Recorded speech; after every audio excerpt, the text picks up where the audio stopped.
Today's question is, police officers, what's the dumbest thing you've ever seen a criminal do or say? These are my pants, but those are not my pockets.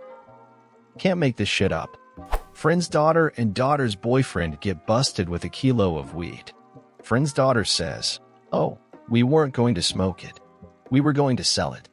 DUI trial. Defendant chooses to represent herself. She tries to introduce evidence during the trial, but is quickly blocked by the prosecution. The judge, maybe taking pity on the flaming train wreck that was this woman's defense, asks to see the evidence. It was a receipt from the bar she left before I stopped her that showed that she purchased 2 large margaritas. Her whole defense was, "I couldn't have been drunk after only 2 margaritas." She was found guilty. My initial reason for stopping her was that she drove down an embankment on the side of the road to get to a McDonald's drive-thru. Retired cop here. Boy, do I have stories. One dumbass move a guy did was he steal some poor girl's car. It was her first car. She worked full-time, was a sweet little thing, and we felt so bad. She was crushed. Also in the car for some reason was her cell phone. So a colleague who has the gift of talking shit really well calls the number. Dude answers. It goes a little something like this. Cop dash, "Motherfucker, you stole my girlfriend's car." Bad guy, "Bitch, I will fuck you up, then fuck your bitch." Cop dash, "Bring it, motherfucker. No cops, no friends. Me and you, I'm at the Chevron on Main Street and 5th. Pussy, I'm calling your bitch ass out." Bad guy, "Bitch, I'm on my way." Click. Me, "No fucking way, HES coming." Dude rounded the corner and pulls into the gas station. We hit our cars behind it, and then when he parked, we boxed him in. He had a gun too. Fucking idiot. On probation, had a loaded gun. Came to us. Edit and new story by popular demand. A few questions. Yes, he showed up in the stolen car with a friggin' shaved key in the ignition he used to steal it. Because people liked it so much, I talked to the original cop who has the gift of talking shit. He said a few months later in court the guy claimed the gun was not his, as we found it under the driver's seat. He said it must be hers. So fucked up. But the jury didn't buy it. We saw him shoving something from his waist under his seat when he saw us. Also, yes, the look on his face was classic. It went from "I'm gonna kill this dude" to the look a prey animal gets when it knows it's fucked. He was killed a few years later in a chase in another stolen car. Was ejected. DOA. New story. Okay, I will give you all another. This one was kinda circumstance that involved me, LOL. So working one busy Saturday night, there was a huge brawl with about 20 brothers in front of a club. You know, affliction shirts, tap-out shirts, and Monster Energy hats with flat bills galore, LOL. So we get there and start grabbing dudes, searching real quick, then stuffing him in the nearest car, then jumping back into the fray because we were fighting with them too. So it all dies down and immediately we get a call. I forget what it was, but we gotta go, lights and sirens to it. I run to my car. Nobody in it. Sweet, I get to go. So I jump in my car and I'm hauling ass lights and siren to this new call for a few minutes. Apexing turns, it's 2 a.m. and foggy, not really anyone on the roads. Remember that. 2 a.m. and foggy. So I'm rolling down this street in the fog with my lights and siren, and I see an object with a hoodie on its head slowly slide up behind me in my rear view. The jail's that way. Were you taking me? I was going fairly fast on a straightaway, and I nearly fucking stacked it up into a pole when I was scared shitless. I jerked the wheel and a little pee came out, I do admit. I pulled over and had to pace a few minutes outside the car to calm down. So the guy was stuffed into my car by some other officer, and because he was drunk he just laid down on the floorboard, put his hoodie on, and passed out. I woke him up by yanking and banking and slamming him into the doors of the car, LOL. I took him back to the club, and no officer claimed him. So I just took the dude home, and we laughed about it the whole way. I told him I totally peed. My brother is a Detroit cop, told me this one. They get a call from someone reporting their car was stolen. They show up, and it turns out someone had already stolen the tires off the car, then a different group stole the actual car. They pushed it 2 blocks without tires and left perfect grooves in the street all the way to their garage. Their defense was, "But we didn't steal the tires." Detroit. When we rob you, we really rob you. My boyfriend is a police officer. Last week he pulled over a drunk driver who ended up speeding off. Car chase back to his house and drunk guy tells him, "I got home. It's okay, you can go now." Drunk guy continues arguing and it's 3 a.m., so his family wakes up and his son steps out to the front porch and yells, "Damn it, Dad, you freaking idiot. We told you to stop doing this." Not a cop, but a corrections officer. 2 inmates got into a fight in a hallway. I was the closest to them and only saw the start of the fight out of the corner of my eye. In my report I wrote that I saw the 2 inmates fall to the ground with name on top of other inmate. Later, the hearing sergeant was reading the report to one of the inmates, so they could dispute any facts in the report they felt were untrue or biased.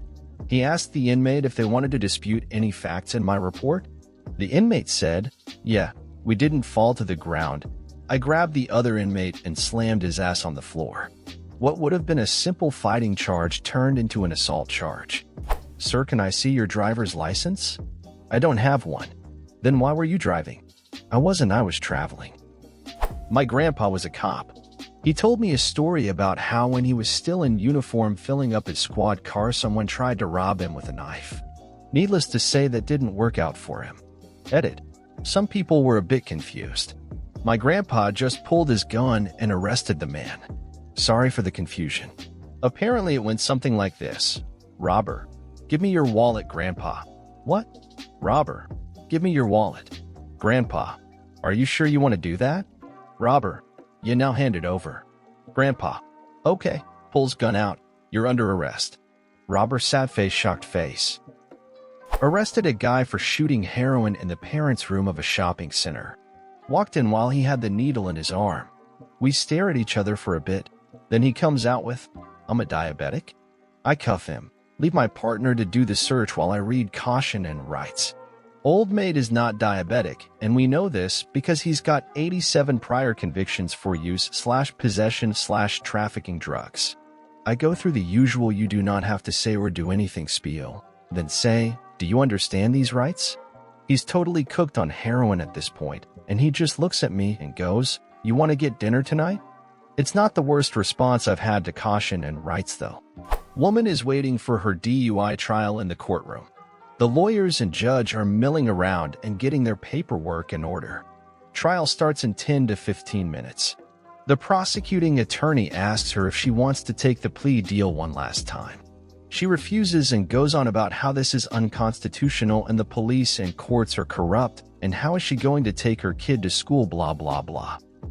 She is starting to cause a bit of scene, yelling, acting like a child, just being generally annoying. Someone in the room gets a whiff of alcohol.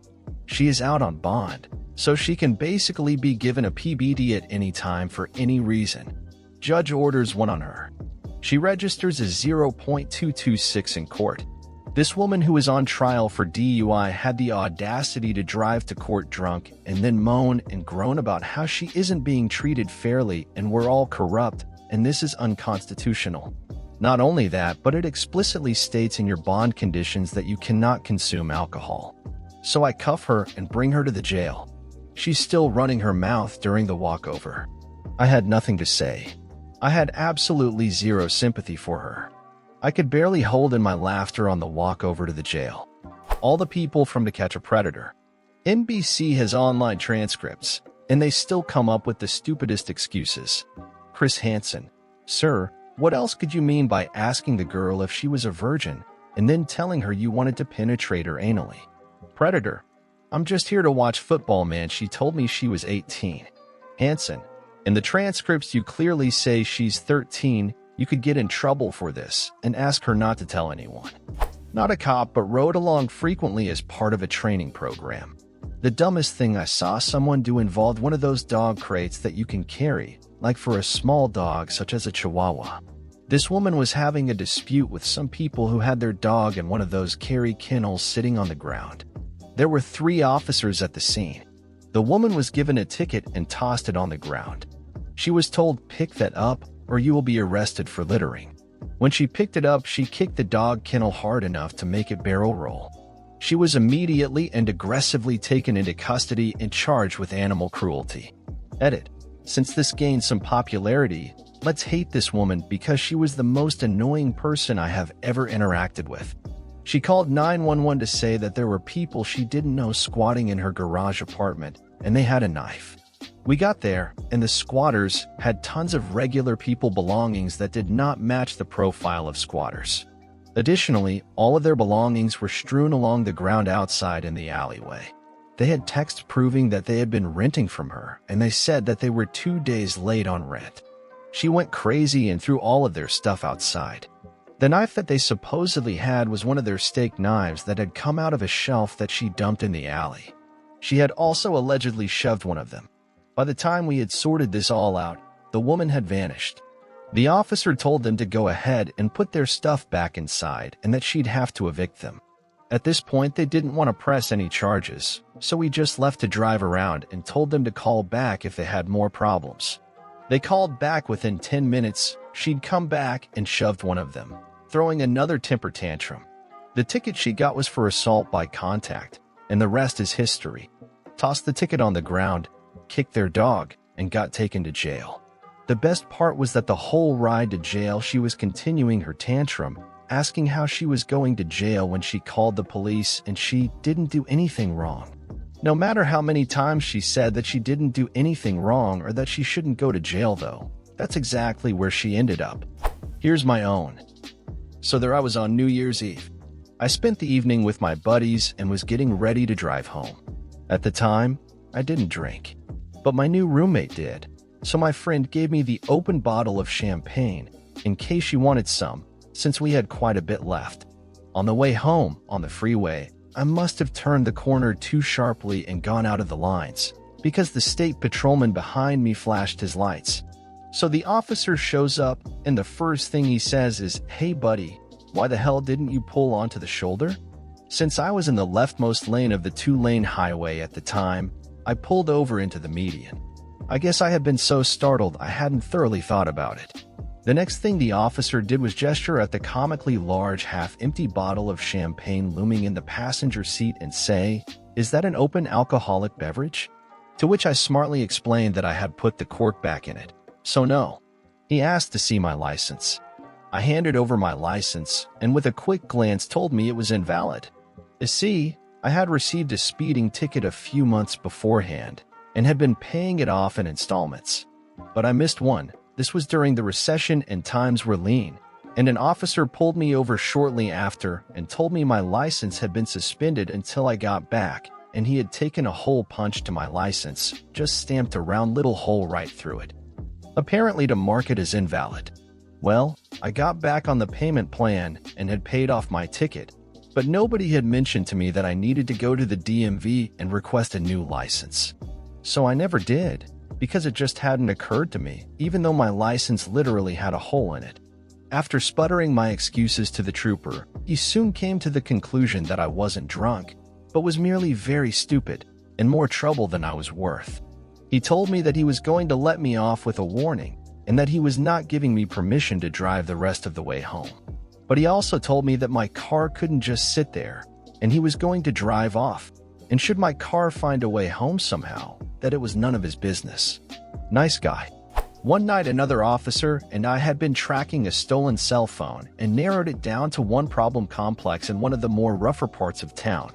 As we're waiting outside for the phone to move again, these kids pull up to the exit in a black Kia and immediately stop when they see our patrol car. Then they try to throw the car in reverse and all bail. There's like 4 jumping out and the front passenger starts rolling around on the ground as the car starts rolling backwards due to being on an incline. He nearly gets run over and we drive up and run after them on foot. We lose them in the building hallways. End up tracking the driver to an apartment because we were still tracking the phone. He had gotten ahead of us, run into his grandmother's apartment, ditched his clothes and tried to jump into the shower. As we're knocking on the door, his grandmother answers and says he just got home a bit ago and that there wasn't a stolen phone in the house. She even brings us his dirty clothes to prove it, even though he's trying to pull the whole "those aren't my pants" BS. We hit the ringer on the phone and it goes off in her place and she's shocked. Walk into the kitchen and find the phone in a cereal box on top of the fridge. So he gets locked up. As we're putting him into the patrol car, we find out the Kia rolled down the incline into 2 parked cars. His aunt pulls up and realizes he took her car without her knowing. Got charged with all of it, and I'm pretty sure his aunt was going to try and make him pay for all the damages. Holy shit, and AskReddit for me finally. Well, I am an officer in a small town, and I deal with meth a lot, so I couldn't even begin to say all the absurd shit I've heard. However, this one call stands out. I am dispatched to a house for a 911 hang-up call. I pull up to the residence and someone yells, "We're in here." My backup ran up to the door to see 2 men run out the back door. So I haul fucking ass to the back and see them both tell them politely to get the fuck over here. I asked the elderly man what's going on. He said for sure a domestic. The young guy says nothing happened, and so does everyone else there. Well, I'm fed up and start really hitting this elderly guy with questions until he finally tells me that his son, the younger guy, beat the hell out of everyone in the house and that his ribs feel broken. So naturally, I tell my backup and arrest the younger guy. Side note, none of the people that were hurt wanted to press charges. On the way to jail, this guy starts bawling his eyes out, and I always try to empathize in some form and be nice. I mean, I already got him hooked up and on the way to jail, so my adrenaline is gone. Anyways, he's crying like a little baby, and his reaction to my nice words, which were, "Look at it this way, you're going away for a bit, but it's a chance to straighten your shit out." His immediate reply, sobbing with snot and tears, says, "Nah man, fuck you. You'll never know what it's like to be a big dog." I caps the last part because he fucking screamed it at the top of his sobbing lungs. I say, "Okay, little buddy, let's just get you to your bed." The end. It's not too wild, but it still makes me laugh. I used to ride my bike to and from work back home, and most of my route was passing through horse country. Lots of small ranches and stuff. I was pedaling home at 1 a.m., Sonic closes at midnight back home, when I saw 2 of my neighbor's horses being ridden, very poorly, by 2 strangers. Now, I'm not a horse expert, but the fact the saddles were on backwards and not actually connected at all was my first clue something was amiss.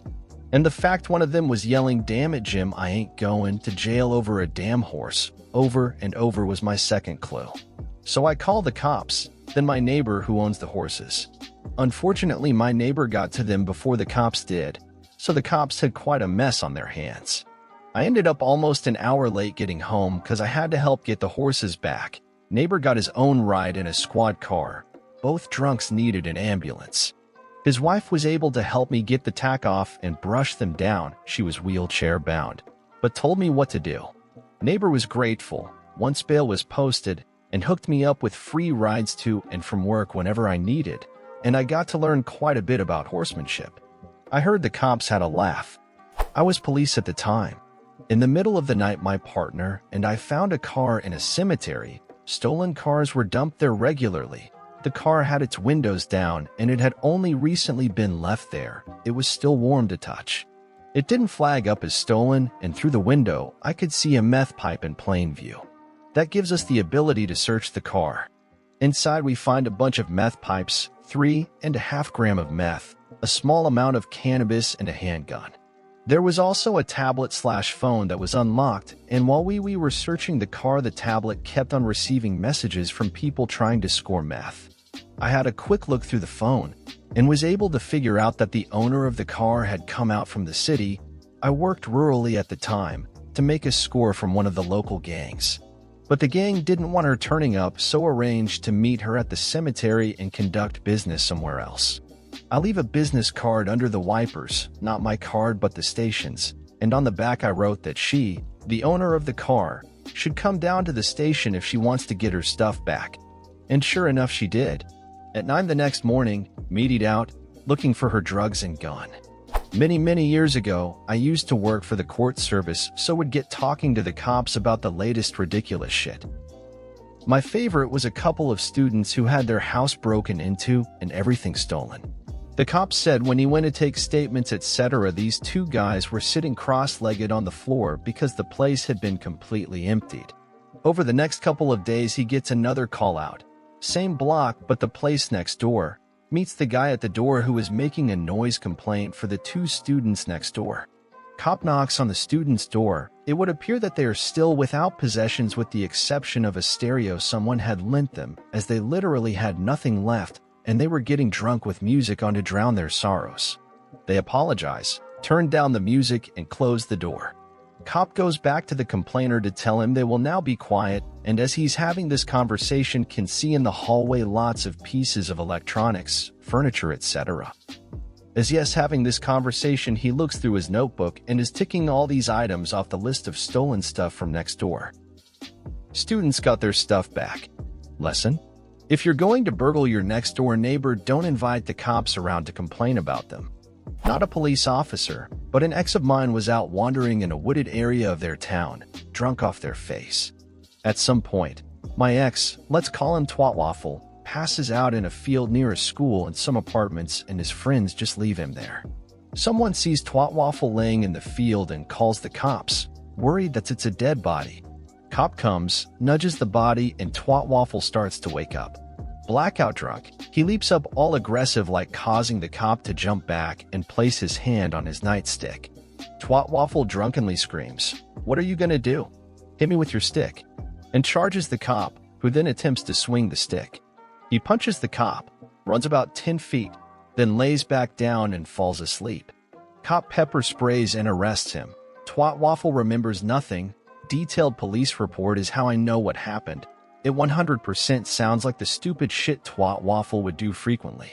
He had to go to court, charged with assault on an officer. The officer insisted charges be dropped to drunk in public, since he wasn't entirely responsible for his actions because of how schmamered he was. After that, any time he told the story, it was about some asshole cop, when in reality, that cop saved his ass. N.A. cop, N.A. crim, but an interesting story. Living in China, out drinking on a Sunday evening with a mixed crowd, gender, and nationality. The lads had been playing touch football during the day and decided that the car park adjacent to the outdoor tables was a good place to play lazy catch while sipping beers. The grumpy old fart in me warns them that it's all fun and games until someone breaks a window and remains seated. Inevitably, one of the guys misses his catch and the ball bounces away into the car park. Pleasantly drunk but no more, the guy wanders over and fishes the ball out from under a car.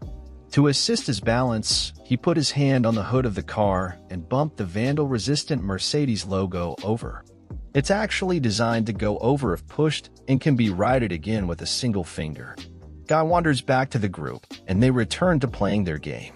Owner of the car comes out of a restaurant, looks at his car, comes over, and begins demanding the equivalent of about $1,000 for repairs. The Chinese in our group endeavor to pacify the guy, but he's having none of it. I'm sure the situation wasn't helped at all by about 12 of our 15 or so group crowding around. Eventually, the cops arrive. The cops listen to both sides of the story. The senior cop walks over to the car, inspects it, straightens, bends, and re-straightens the Benz logo a few times, then returns and says basically, 1. Your car's not broken. It's supposed to do that. 2. Taking foreigners in for silly things is a whole lot of trouble and looks bad on our country. You should just drop it. However, the owner is having none of that. He's decided that he's going to milk the situation as best he can and argues on for another 15 minutes with the cops pretty much just rolling their eyes and repeating that the foreigner hadn't actually caused him any damage. Eventually, the owner jumps on his phone, and a few minutes later another guy shows up in a sporty ragtop, dressed like Don Johnson in Miami Vice. He must have been connected to someone as the demeanor of the cops changed noticeably. Nevertheless, they continued trying to defuse the situation.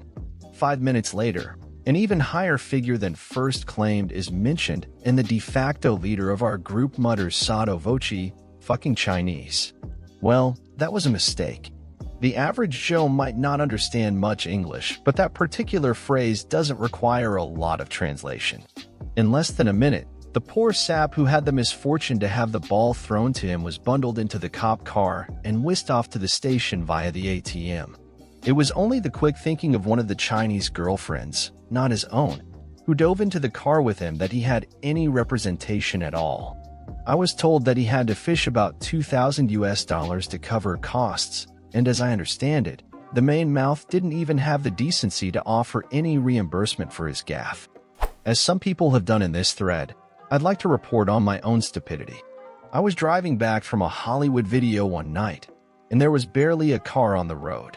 For some reason that I still can't explain to this day except to say it must have been as profound a brain fart as I ever experienced, I literally rolled slowly through a red light while making eye contact with the only other driver on the road. A police officer parked off on the shoulder, probably awaiting speeders and not my dumbass. There was barely a pull-over scene. The car just flashed its lights at me and touched the siren for a second, and I pulled off to the side immediately. The officer came to my window and got the usual documentation, reviewed it, and then came back to my window, still wearing the same bemused expression she'd come in with. I probably don't have to ask you why you think I pulled you over, right? No. I responded, face burning. I ran a red light. At like 5 mph? Yeah. What were you thinking?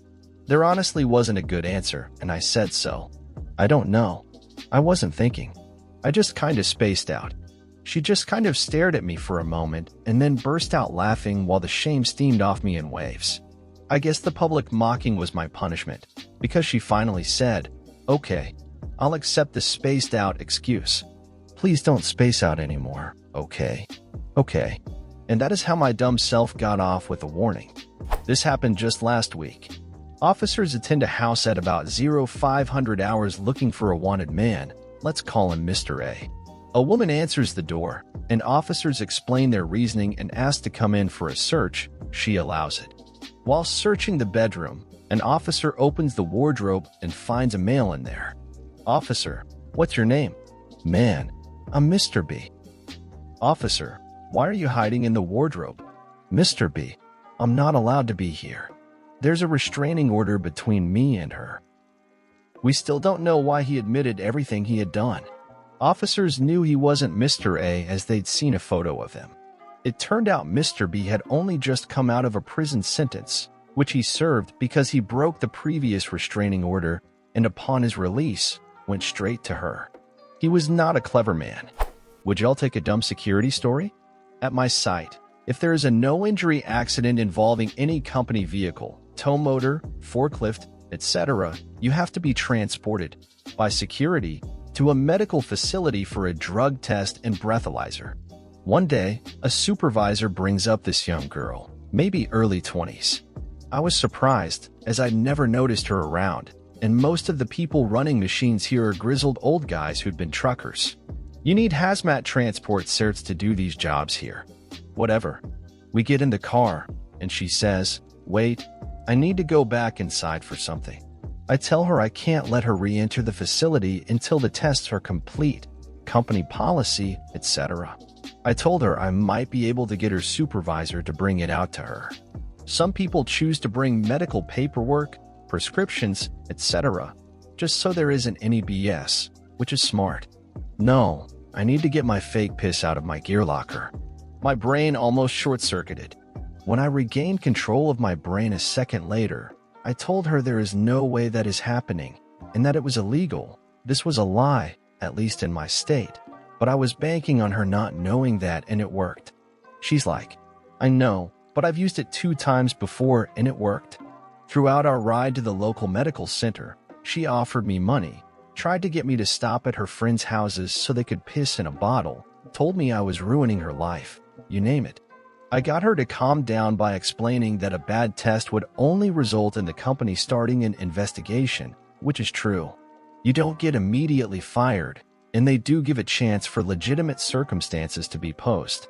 One person failed for methadone they didn't disclose they used beforehand, but kept their job after showing proof that they were in a legitimate rehab program for heroin addiction. We get to medical center, and the supervisor from another post is there on unrelated business. He noticed I had a weird look, puts 2 and 2 together, and mouths to me, "Does she know she's gonna fail?" Yep. She passes the breathalyzer, fails drug test for weed and possibly other stuff. We ride back to the plant in silence. That was a stack of paperwork. After leaving active duty in 2009, I spent about 2.5 years working for a private security firm owned by one of my future wife's reserve deputies. As far as security goes, we did just about everything related to providing physical security, alarm response, on-site security, patrol, personal/bodyguard, undercover loss prevention, event security, etc. We were trained and certified by the state to be fully armed. Cuffs, .40 handgun, taser, pepper spray, baton, etc. Certain details like personal protection involved additional training and firearms certifications. Not too long before I left the company to pursue my current career, I started training and working one of the undercover loss prevention gigs. One of our biggest clients was a well-known supermarket chain where some of our biggest busts often involved suspects, who surprisingly often turned out to be employees, shoplifting hundreds of dollars of meat and/or razor blades. The razor blades seemed odd to me at first as well, but think about it. A pack of razor blades often costs $20 plus, and you can easily stash them in large numbers in a coat or pants pocket. Anyway, about my second week of loss prevention, my partner was taking a break and I was wandering the aisles in civilian clothes pretending to shop when I found myself in the toiletries section directly across from the main entrance. As I was standing there, a early 20s 5 feet 8 inches 190 pounds young woman walks in through the entrance, straight down the aisle. Stops about 6 foot from me to pick up a 24 roll of Charmin toilet paper and walks straight back out the door to try and stuff it in the back seat of the car that was waiting for her. As she was starting to load it up, I pulled my badge out and identified myself as store security. The young man driving the car yelled, stomped on the gas, and took off like a bat out of hell, leaving his female friend behind to deal with the consequences. As he pulled away, the toilet paper bounced out and she proceeded to pick it up while telling me that she had paid for it. I called her on the lie and informed her that I had been but a few feet away when she grabbed it and walked out the door and directed her to place her hands behind her back while I pulled out my handcuffs. Seeing as I am a 5 feet 4 inches 140 pounds male, she apparently decided she could take me and ran straight at me. I pivoted out of the way, used her momentum to take her to the ground, and immediately cuffed one arm as we started to fight for control of the other. When we exited the store, an elderly woman had just parked in one of the 2 handicapped spaces next to the entrance, and by the time we hit the ground, she was extracting herself from her car and started admonishing the both of us, "You too, stop that." I identified myself as store security and finished cuffing my suspect. As I helped her up off of the ground, a look of shock and disgust came over her face and she whispered, "Oh my God. I. She had liquid shit her pants while stealing toilet paper. I gently pushed her back into the store and guided her to the employee break room where my partner and I identified her and questioned her for our report while waiting for City PD to arrive. This particular town, population 50,000, has a rather large violent crime and drug problem, and active burglaries are often low priority. In-custody shoplifters are pretty much the very last thing on a commissioned officer's to-do list. As such, she begged and pleaded to be allowed to clean herself up, but seeing as she was female and couldn't leave our line of sight, she had the honor of stewing in her own filth for over an hour and a half before an officer arrived. The real kicker, she had $50 in cash in her pocket. She was living with the family of the young man who left her behind. According to her, the parents had given them $50 to go pick up some toilet paper, but she and her friend had decided to steal the toiletries and use the money to go buy meth. TLDR, while working undercover loss prevention, I apprehended a young woman shoplifting toilet paper who proceeded to shit her pants while being handcuffed. Search of suspect revealed she was in possession of $50, but instead of using it for the purpose of which it was given to her, she and her friend decided to steal the toilet paper and use the cash to buy drugs. Not a cop, but a volunteer EMT in a small town. Town had an all-day 4th of July celebration in the park next to the town hall / police station / fire station. Ends with fireworks which started about 9:30 and ended about 15 minutes later. Park empties.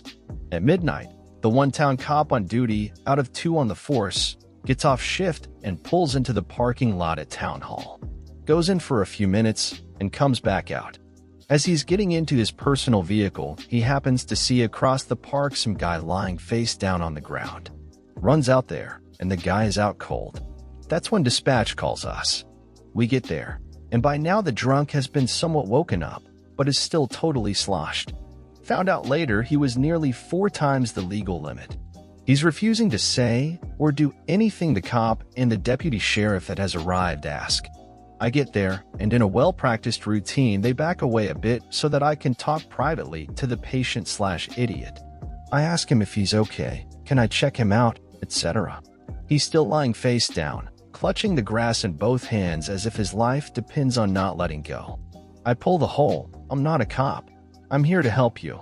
I don't care what you did, but I need to know what happened. Did you take anything?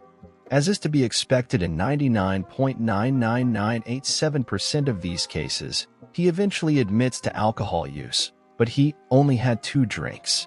They must have been out of gallon-sized cups. I tell him we'll take him to the hospital 42 miles away to get checked out if he's okay with it. He agrees. We wheel in the stretcher and ask him to sit on it. He tries to get up, but is having problems since he absolutely refuses to let go of the grass. I tell him what's wrong and offer suggestions on how to fix the situation, but he's having none of it. Come on, man. Just let go of the grass. He insists he can't. Why not? Dude, says the guy lying face down on the ground, if I let go, I'll fall. Had a guy who was wanted for failing to appear at court. We just had to find him, arrest him, and he'd be held in custody and put before the next available court. We rock up to his address and knock on the door. A man answers and looks surprised to see us and then very nervous. Are you John XXXXX? No, my name's David. We explained to him that we need to speak to John and his last address was shown as being this one. Well, there's no one here of that name. We've just moved in. We ask if he's got any ID to prove he is who he says he is. No, sorry. Everything's in boxes, even your wallet. Yes. Not satisfied by this, we asked to see a utility bill or something with his name on. He gets flustered and states that he hasn't got any bills yet as he's just moved in, but goes off to try and find something. He leaves his front door open as he walks off. We have a look inside, and it's clearly a flat that's been lived in for some time. David, when did you say you moved in? Yesterday. There's not many boxes about. You unpacked quickly, well, just wanted to get it out the way, but you said everything was still boxed up. David, at this point, starts panicking and stuttering, trying to think of a response when his partner and her daughter return home. His partner immediately flies of the handle. What the fuck are you doing in my house? You have no right to be in my house, etc. My colleague attempts to calm her down when the daughter drops an almighty clangor. John, what the fuck is going on? Sorry, what did you just call him? She seemed to know instantly that she had just fucked up. She seemed to freeze for a moment and did the most pronounced blink, almost as if her brain short-circuited and rebooted itself. From there, the only thing she said was, I'm not fucking repeating myself.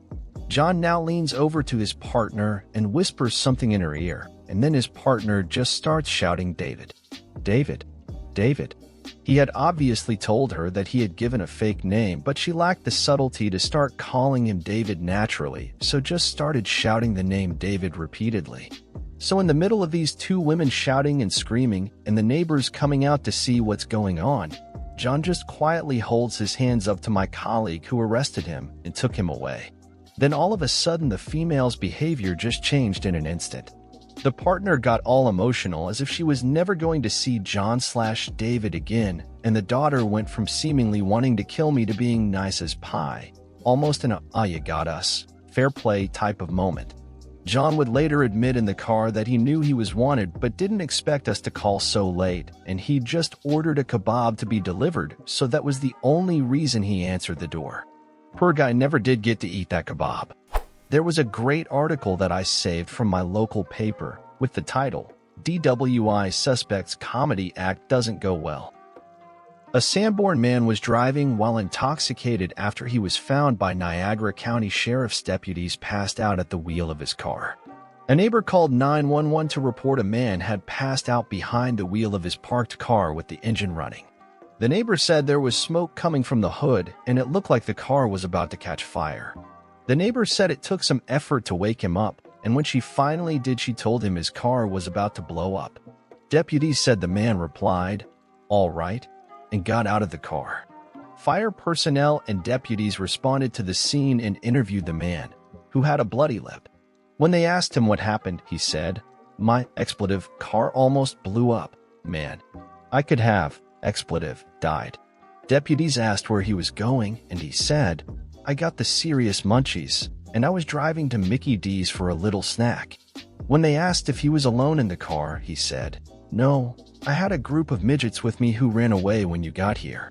"Yeah, I was alone, dude. Do you see anyone else?" Deputies asked if he had been drinking alcohol, and he replied, Hello, yeah, I was drinking. I almost died, dude, and you asked me that. I wasn't driving, if that's what you're getting at, dude. Nice try. Good police work." He failed several field sobriety tests but refused to take an alcohol field sensor test, saying, "Dude, I don't blow into long tube-shaped things. You have at it if you like blowing." He was taken into custody, and at the sheriff's department, he registered a 0.23% blood alcohol content on a breath test. After the test, he apologized to deputies, saying, "It was just the liquor talking back there, dude. I won't give you guys a hard time anymore." And this is the end of today's video. I hope you liked it, and don't forget to comment an anecdote or experience similar to the topic of the video. Leave your like, share if you liked the video, and lastly, don't forget to activate the little bell so you don't miss any of our daily videos. Bye-bye.